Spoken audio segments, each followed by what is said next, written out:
News live കൊച്ചിയിലേക്ക് സ്വാഗതം. ഈ വാർത്തകൾ നിങ്ങൾക്കായി അവതരിപ്പിക്കുന്നത് Leotech solar solutions powered by mile food stuffs Mookkannoor, Grazia tours and travels near Cochin airport and Cochin Kalabhavan Angamaly franchise. കേരളത്തിൽ ധാരാളം താമരകൾ വിരിയും. പുതിയ രാഷ്ട്രീയത്തിന് തുടക്കമാകും പി കെ കൃഷ്ണദാസ്. കേരളത്തിൽ ധാരാളം താമരകൾ വിരിയുമെന്ന് പി കെ കൃഷ്ണദാസ് ശുഭപ്രതീക്ഷയിലാണ്. ഘടകകക്ഷികളടക്കം അവരുടെ ചിഹ്നത്തിൽ NDA ലേബലിൽ വിജയിക്കും. നിയമസഭയിൽ BJP പ്രാതിനിധ്യമുണ്ടാകും. കേരളത്തിൽ പുതിയ രാഷ്ട്രീയത്തിന് തുടക്കമാകുമെന്നും പി കെ കൃഷ്ണദാസ് പറഞ്ഞു.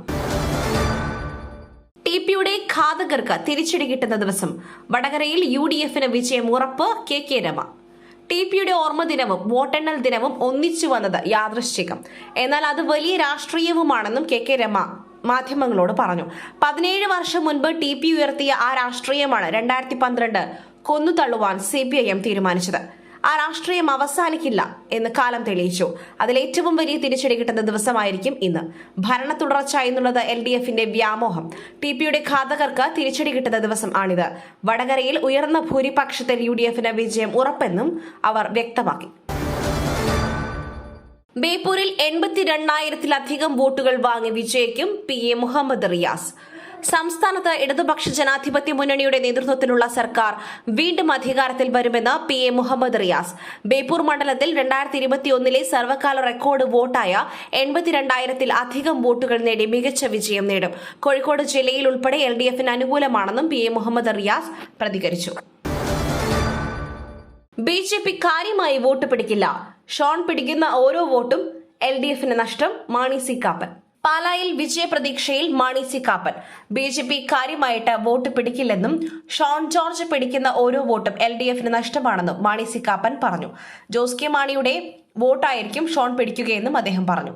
ലഭിച്ചിരുന്ന LDF വോട്ടുകൾ തിരിച്ചു പോകുവാൻ സാധ്യതയുണ്ടെന്നും മാണി സി കാപ്പൻ പറഞ്ഞു. മാധ്യമങ്ങളോട് പ്രതികരിക്കുകയായിരുന്നു അദ്ദേഹം. LDF തന്നെ അധികാരത്തിൽ വരും. ഭൂരിപക്ഷം പ്രവചിക്കുവാനില്ല. ജോസ് കെ മാണി. സംസ്ഥാനത്ത് LDF തന്നെ ഭരണത്തിൽ വരുമെന്ന് ജോസ് കെ മാണി. കഴിഞ്ഞ തവണത്തെയും അതിനു മുൻപുമുള്ള എക്സിറ്റ് പോൾ ഫലങ്ങൾ തെറ്റിയിട്ടുണ്ട്. ഭൂരിപക്ഷം ജനങ്ങളുടെ കയ്യിലാണ്. അനുകൂലമായി ജനങ്ങൾ പ്രതികരിക്കും. എല്ലാ സീറ്റുകളും വിജയിക്കുവാൻ കഴിയുന്ന സീറ്റുകളാണെന്നും ജോസ് കെ മാണി പ്രതികരിച്ചു. പുട്ടു രുചികരമാവണമെങ്കിൽ മയിലിന്റെ പുട്ടുപൊടി തന്നെ വേണം. അതിന് ചെമ്പാപ്പുട്ടാണെങ്കിലും അങ്ങനെ തന്നെ. മയിൽ റൈസ് ആൻഡ് ഫുഡ് പ്രൊഡക്ട്സ്, ശ്രേഷ്ഠം സമ്പുഷ്ടം. വ്യോമാതിർത്തി പൂർണ്ണമായും തുറന്ന് UAE. വ്യോമപാതയിലെ നിയന്ത്രണങ്ങൾ നീക്കി UAE. ഇറാനുമായുള്ള US-ഇസ്രായേൽ സംഘർഷത്തിനിടെ ആഴ്ചകളോളം ഏർപ്പെടുത്തിയ നിയന്ത്രണങ്ങൾക്ക് ശേഷമാണ് വ്യോമാതിർത്തി പൂർണ്ണമായും തുറക്കുന്നത്. ഇതോടെ കൂടുതൽ ഇന്ത്യൻ സർവീസുകൾക്ക് സാധ്യതയുണ്ടാകും. കഴിഞ്ഞ ഫെബ്രുവരി 28-ന് മേഖലയിൽ സംഘർഷം രൂക്ഷമായ സാഹചര്യത്തിലാണ് വ്യോമപാത പൂർണ്ണമായും അടച്ചത്. പിന്നീട് ഭാഗികമായി തുറക്കുകയും ചെയ്തിരുന്നു. സമഗ്രമായ അവലോകനത്തിന് ശേഷമാണ് തീരുമാനമെന്ന് ജനറൽ സിവിൽ ഏവിയേഷൻ അതോറിറ്റി അറിയിച്ചു. ഉമ്മൻചാണ്ടിക്ക് ശേഷം കോൺഗ്രസിന് ഒരു മുഖ്യമന്ത്രി ഉണ്ടാകണം. ഉമ്മൻചാണ്ടിയുടെ കല്ലറയിലെത്തി പ്രാർത്ഥന നടത്തി ചാണ്ടി ഉമ്മൻ. പുലർച്ചെ പുതുപ്പള്ളി പള്ളിയിലെത്തി ഉമ്മൻചാണ്ടിയുടെ കല്ലറയിലെത്തി ഉമ്മൻ. പുലർച്ചെ പുതുപ്പള്ളി പള്ളിയിലെത്തി ഉമ്മൻചാണ്ടിയുടെ കല്ലറയിൽ പ്രാർത്ഥന നടത്തി ചാണ്ടി ഉമ്മൻ. പുതുപ്പള്ളിയിലെ പള്ളിയിൽ ചുറ്റുവിളക്ക് തെളിച്ച ശേഷമാണ് ഉമ്മൻചാണ്ടിയുടെ തിരഞ്ഞെടുപ്പ് ദിനവും ഫലമറിയുന്ന ദിനവും ആരംഭിക്കുന്നത്. ഉമ്മൻചാണ്ടിക്ക് ശേഷം കോൺഗ്രസിന് ഒരു മുഖ്യമന്ത്രി ഉണ്ടാകണമെന്ന് പുതുപ്പള്ളിയിലെ സ്ഥാനാർത്ഥി ചാണ്ടി ഉമ്മൻ പറഞ്ഞു.